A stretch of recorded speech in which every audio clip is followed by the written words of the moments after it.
ఎవరికి ఎవరికి మీకే మాట్లాడుస్తారు? ఒకసారి మంత్రి గారు మాట్లాడుతున్నారు ఏమంటావు?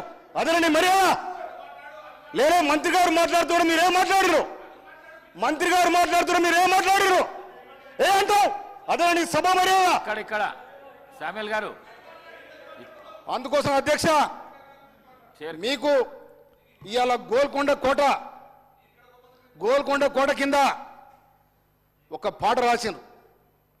బండి యాదగిరి నైజాం సర్కార్ కూడా గోల్కొండ కోట కింద నేను గోరికడతం కొడతా అన్నారు. ఎందుకన్నారు ఆ మాట? దొరల జాగీర్దారులు దేశముఖులు పేదలపైన చేసిన దాడికి రజాకారులకు వంతబలికి ఇవాళ సర్వనాశనం చేశారు పేదరికాన్ని. అందుకోసమనే ఆ గోల్కొండ కోటను ఏనాడు వదిలిపెట్టారు. దాంట్లో పోయి జెండా ఎగిరేస్తారు. జాతీయ జెండా నీకు ఇలా పరేడ్ గ్రౌండ్ దేశానికి స్వతంత్రం వచ్చినాడు పరేడ్ గ్రౌండ్ కేటాయించారు. అక్కడ కాకుండా ఎందుకు ఎగిరేస్తారా?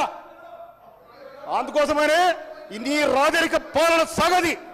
అందుకోసం నీ రాజరిక పాలన ఇవాళ 30 తారీఖు నాడు చెప్పేది జూన్ 30 తారీఖు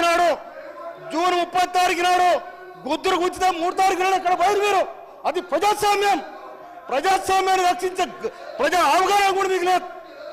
అందుకోసమనే గోల్కొండ కోట కాదు ఇలా ప్రజాస్వామ్యాన్ని మీరు అవమానం చేశారు. మీరు ఇవాళ ఒక మనిషిగా చూడలే. బానిసలు అనుకున్న తెలంగాణ ప్రజానికం. అందుకోసం బానిసలు ఓటైన ఒక బాంబులు పేల్చారు. మీరు పోయి అక్కడ పడ్డారు.